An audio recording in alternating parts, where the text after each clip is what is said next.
Од градежните машини, македонското културно наследство, создавано со векови и со милениуми, е сериозно загрозено. Се распаѓа традиционалната архитектура. Ја уништи оваа власт на Никола Груевски. Се крадат иконите од црквите и крадците најчесто не се фатени, освен оние што полицијата на Еди Рама ќе ги открие, па не повикуваат во Тирана да ги препознаеме нашите икони. Буквално се орат локалитетите од диви копачи. Откопаните археолошки локалитети се оставаат на забот на времето, неконзервирани до некоја наредна изборна кампања. Наспрото оваа состојба со заштитата на културното наследство, власта формира изградба на споменици на квази музеи како оние над и под Скопското кале.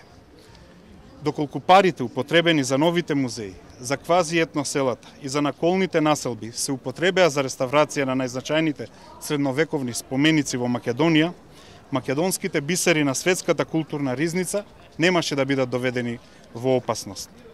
Затоа СДСМ ќе спроведе итна санација на најзагрозените артефакти на културното наследство. Во програмата е предвидена стратегија за реставрација и конзервација на споменичното културно наследство, ќе се направи листа на загрозени локалитети и ќе се формира посебен фонд за заштита врз база на листа на приоритети. И тој фонд ќе биде константен и нема да се менува зависно од политичките или буџетските состојби. Ќе се спроведе едукација на кадри, така што конзервацијата и реставрацијата на културното богатство ќе биде во рамките на наши и стручни млади лица, кои што тоа ќе го прават по светски стандарди. Ќе се донесе стратегија за менаџирање на добиените странски донации за заштита на културното наследство. СДСМ ќе го врати достоинството на музеологијата.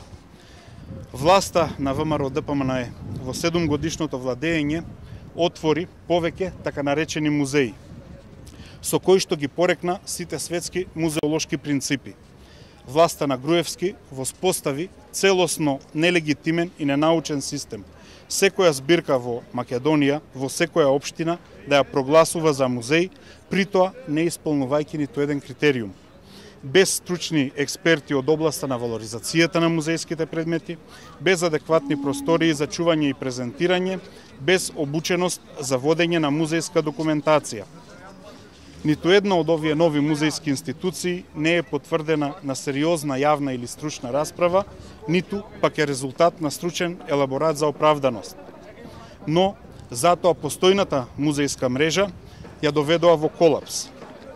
Грижејќи се за новите музеи кои што ги опремуваат со најнова техника, старите и квалитетни музејски поставки пропаѓаат, а многу дела од депоата не се извадени пред лицето на јавност. Додека за новите музеи власта троши енормни буџети за фалш музеологија, старите тонат во долгови.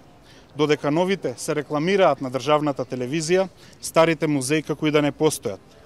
Затоа, во нашите мерки предвидовме како ургентност санирање на штетата што оваа неодговорна и некултурна власт ја направи и повторно враќање на музеологијата во чекор со европските стандарди и критериуми.